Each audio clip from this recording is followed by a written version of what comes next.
नमस्कार दोस्तों, मैं मंजू एक छोटी सी कहानी लेकर के आई हूँ। यदि कोई इंसान किसी को दुख दे रहा है तो क्या करना चाहिए? तो दोस्तों, इसके बारे में जो मेरी राय है कि छोटे जूते और अच्छे लोग हमेशा एक प्रकार के नहीं होते।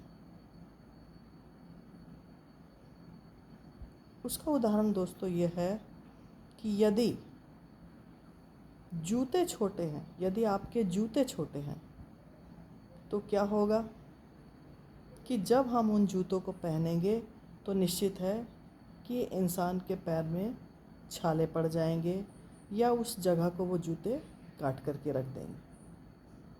और इसी प्रकार लोग, कुछ हमारी ज़िंदगी में अच्छे लोग आते हैं, कुछ हमारी ज़िंदगी में बुरे लोग आते हैं। तो दोस्तों, यदि हमारी ज़िंदगी में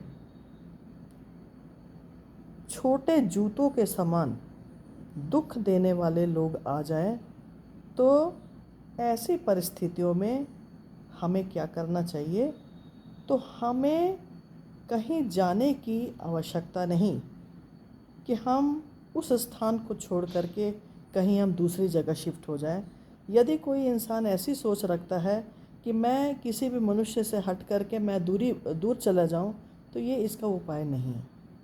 इसके लिए हमें क्या करना चाहिए दोस्तों? इसका उपाय यही है कि हमें उस इंसान से थोड़ी सी दूरी बना लेनी चाहिए, उस रिश्ते से थोड़ी सी दूरी बना करके हम रखें, ताकि सुकून की ज़िंदगी हम अपनी जी सकें।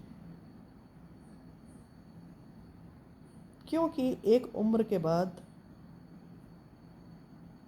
इंसान की जैसे जैसे उम्र बढ़ने लगती है, या मनुष्य जब काम करते करते थक जाता है, तो एक समय ऐसा आता है कि उसे आराम की आवश्यकता होती है।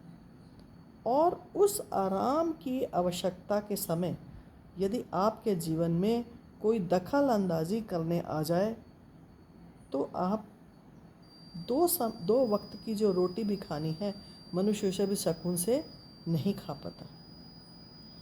तो दोस्तों, इसका उपाय यही है कि हम उन रिश्तों से थोड़ी सी दूरी बना लें। जहाँ हमारा रोज़ का उठना बैठना रहता है, वहाँ हम थोड़ा आना जाना कम कर दें, ताकि मनुष्य को एक दूसरे के रिश्तों की कद्र समझ में आ जाए और हम भी अपना जीवन अच्छी तरह जीवन यापन जी सकें, और जिसको हमने दूर किया है उसको भी रिश्ते की समझ की कद्र हो। यही सोच है इंसान की, यही सोच एक इंसान की होनी चाहिए। इस संबंध में आप क्या कहते हैं? आप मुझे बताइएगा कि हमें क्या करना चाहिए। धन्यवाद।